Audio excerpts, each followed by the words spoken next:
Hello friends, welcome to my YouTube channel concept Kendra.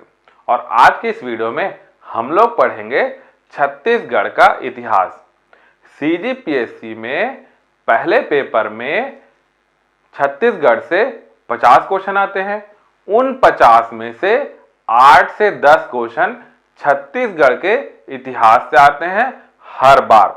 और ये जो छत्तीसगढ़ का इतिहास है, इससे जो प्रश्न आते हैं वह बिल्कुल आसान होते हैं, जिसे आप आसानी से सही कर सकते हैं। तो सबसे पहले छत्तीसगढ़ का इतिहास पढ़ने से पहले हम लोग छत्तीसगढ़ के इतिहास का बेसिक स्ट्रक्चर को बना लेते हैं, जिससे कि छत्तीसगढ़ का इतिहास पढ़ने में हमें बहुत ही आसानी हो और हमें इंटरेस्टिंग भी लगे। तो सबसे पहले हम लोग बेसिक स्ट्रक्चर तैयार करेंगे छत्तीसगढ़ के इतिहास का, जैसे हम लोग भारत के इतिहास में किए थे। तो स्टार्ट करने से पहले मेरे वीडियो को लाइक, शेयर और यूट्यूब चैनल को सब्सक्राइब करें, ताकि आने वाले वीडियोस के नोटिफिकेशन आपको मिलते रहें। तो देखते हैं हम लोग छत्तीसगढ़ के इतिहास का एक बेसिक स्ट्रक्चर को। तो जैसा कि हम जानते हैं, छत्तीसगढ़ का इतिहास 3 भागों में विभाजित है। एक है प्राग्य ऐतिहासिक काल, प्री स्टोन एज, दूसरा है हमारा आद्य ऐतिहासिक काल, प्रोटो हिस्टोरिक एज, और तीसरा है हमारा ऐतिहासिक काल, हिस्टोरिक एज। यहाँ पे भारत के इतिहास के जैसा आपको एज या सन याद करने की जरूरत नहीं है। जैसे हम लोग पढ़ते थे, सिंधु घाटी सभ्यता हमारा 2300 से 1750 बीसी तक था, या फिर प्राचीन भारत के इतिहास 2300 से लेके 1206 डी तक था। यहां पे आप लोग को वो ईयर याद करने की जरूरत नहीं है। तो देखते हैं हम लोग इन तीनों चीजों में हम लोग क्या क्या पढ़ेंगे। तो जो प्री हिस्टोरिक एज है, प्राग्य ऐतिहासिक काल, इसमें हम लोग पढ़ेंगे पूर्व पाषाण काल, प्री स्टोन एज।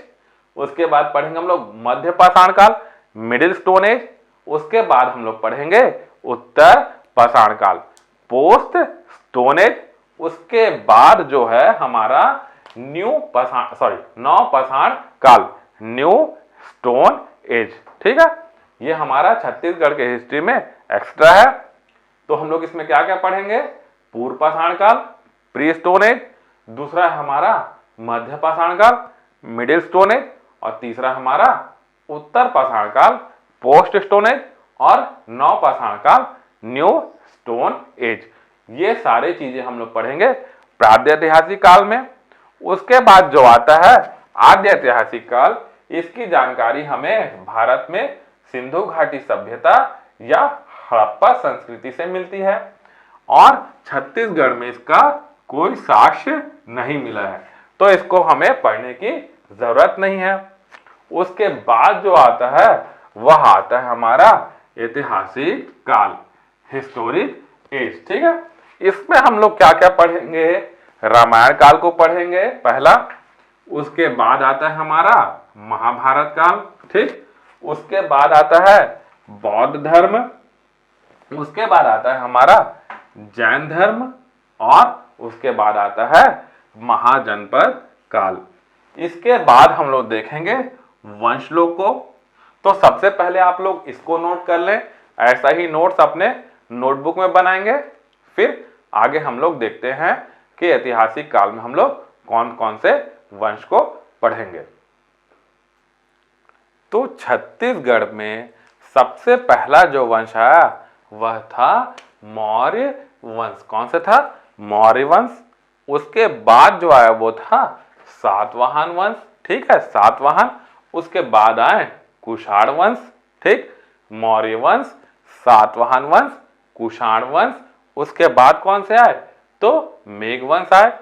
उसके बाद किन लोग आए? तो वाकाटक लोग आए। ठीक, वाकाटक के बाद किन लोग आए? तो गुप्त लोग आए। आपको बिल्कुल ऐसे ही क्रम से याद रखना है, क्योंकि एग्जाम में पूछता है कि आने वाले वंशों को क्रम से जमाएं। तो सबसे पहले कौन आए? मौर्य लोग आए, मौर्य वंश। उसके बाद सातवाहन लोग आए, सातवाहन वंश। उसके बाद कुषाण लोग आए, कुषाण वंश, मौर्य वंश, सातवाहन वंश, कुषाण वंश। फिर उसके बाद किन लोग आए? मेघ लोग आए, मेघ वंश। फिर उसके बाद किन लोग आए, वाकाटक लोग आए। वाकाटक के बाद किन लोग आए, तो गुप्त लोग आए। इसको नॉर्मली हम लोग याद करने के लिए आसानी हो बोल के हम लोग थोड़ा कोडिंग भी हम लोग कर सकते हैं। तो सबसे पहले जो मौर्य वंश थे, तो मौर्य का हम लोग क्या ले लेते हैं, इसका पहले वाले को मौर्य, ठीक है। मौर्य को हम लोग पहला क्या लेते हैं, मौ को हम लोग कोडिंग ले लेते हैं। फिर दूसरा वाले का हम लोग सातवाहन को हम लोग क्या ले लेते हैं, सा। तो हम लोग का क्या बना, मौसा। क्या बना हम लोग का, मौसा, ठीक है। उसके बाद कोषाण को हम लोग क ले लेते हैं, ठीक। कोषाण को हम लोग क्या ले लिए, क ले लिए। और मेघवंश को हम लोग क्या ले लेते हैं, मे को ले लेते हैं। तो क्या आ जाएगा हम लोग का, मौसा, मौसा। फिर ये क को हम लोग ना को कर लेते हैं, ठीक है। याद रखने के लिए मौसा को हम लोग क्या बोले, मेवा लाने के लिए बोले। क्या लाने के लिए बोले हम लोग, मौसा को हम लोग मेवा लाने के लिए बोले। तो मौ से मौर्य वंश, स से सातवाहन वंश, को से हम लोग कुषाण वंश याद रख लेते हैं। फिर मे से हम लोग मेघवंश, और वा से हम लोग क्या लेते हैं, वाकाटक वंश को याद कर लेते हैं। मौर्य वंश, सातवाहन वंश, मौसा, फिर कुषाण वंश को हम लोग को ले लिए, और मेवा से मेघवंश, और व से वाकाटक वंश। इतना याद हो गया 5 वंश हम लोग का। उसके बाद हम लोग क्या लेंगे, गुप्त वंश। उसके बाद क्या आता है हम लोग का, गुप्त वंश। तो गुप्त वंश का हम लोग क्या ले लिया, हम लोग गु ले लिए, ठीक। उसके बाद हम लोग को यह ध्यान में रखना है कि यहां जो गुप्त वंश तक थे, ये हमारे भारतीय वंश के शासक थे, या भारतीय वंश लोग थे जो हमारे छत्तीसगढ़ में आए। उसके बाद जो ये राजर्षि तुल्य वंश है, ये हमारा स्थानीय वंश है, ठीक है। हमारा लोकल है छत्तीसगढ़ का। एग्जाम में पूछा जाता है कि स्थानीय वंश की शुरुआत हमारे छत्तीसगढ़ में कहां से हुई है, तो हम लोग उसका आंसर लेते हैं राजर्षि तुल्य वंश, ठीक। तो यहां तक याद हो गया होगा आप लोग को अभी तक। तो मौर्य वंश, सातवाहन वंश, मौसा हो गया, फिर को कुषाण वंश हो गया। मौसा को क्या लाने बोले हम लोग, मेवा लाने के लिए बोले। तो क्या आ गया वो, मेघवंश और वाकाटक वंश। लेकिन मौसा जो था ना, मेवा नहीं लाया, बहुत कंजूस था। वो क्या ले आया हमारे लिए, गुड़ लेके आ गया। तो छत्तीसगढ़ी में हम लोग गुड़ को हम लोग क्या बोलते हैं, गुड़ बोलते हैं, ठीक है। तो वो क्या ले आया, मौसा हम लोग का गुड़ ले आया। तो गुरा से क्या हो गया हम लोग का, गुप्त वंश। और र से हम लोग क्या हो गया, राजर्षि तुल्य वंश। क्या हो गया हमारा, राजर्षि तुल्य वंश। राजर्षि तुल्य वंश के बाद हमारा क्या आता है, पर्वत द्वारक वंश आता है, ठीक। पर्वत द्वारक वंश आ गया। इस पर्वत द्वारक का प को हम लोग ले लेते हैं याद करने के लिए, कोडिंग के लिए। पर्वत द्वारक हो गया, प हो गया। और उसके बाद आता है हमारा नल वंश। ये क्या हो गया हमारा, नल वंश। तो राजर्षि तुल्य वंश, पर्वत द्वारक वंश और नल वंश। राजर्षि तुल्य वंश, पर्वत द्वारक वंश और नल वंश। तो पर्वत द्वारक का हम लोग क्या लिए, पन को ले लिए, और ना का हम लोग नल वंश, ठीक। तो जो गुड़ था ना, गुड़ उसमें बहुत क्या था, मीठापन था। तो पन को ले लिया हम लोग मीठापन का, तो पर्वत द्वारक और नल वंश, ठीक है। फिर अंतिम जो आता है वो हमारा सरबपुरी वंश और पांडु वंश। तो सरबपुरी वंश का हम लोग क्या ले लिए, यहाँ पे स ले लिए, और पांडु वंश का हम लोग क्या लिए, पा को ले लिए। तो इसका हम लोग का कोडिंग क्या बनता है, सपा, ठीक। तो जो गुड़ में बहुत ही मीठापन था, इसलिए हम लोग उसको सपा खा गए, ठीक। तो ये याद रखना है अपने को, क्या याद रखना है, मौसा कोडिंग से, मौसा को हम लोग क्या बोले, मेवा लाने के लिए बोले। लेकिन मौसा जो थे बहुत कंजूस थे, इसलिए वो लोग क्या ले आए, वो ले आए गुरा, मतलब गुड़ ले आए। तो गु से गुप्त वंश, र से राजर्षि तुल्य वंश। अब इसमें जो गुड़ में क्या था, बहुत ही मीठापन था, तो पन को लेना है। तो प से पर्वत द्वारक वंश और न से नल वंश। तो पर्वत द्वारक वंश, नल वंश, और लास्ट में क्या है, सरबपुरी वंश और पांडु वंश। सरबपुरी वंश में स को ले लिए और पांडु वंश में प को ले लिए। तो सपा हम लोग खा गए, ठीक। तो ये था हमारा 11 ठो वंश। बिल्कुल आपको ऐसे ही याद रखना है।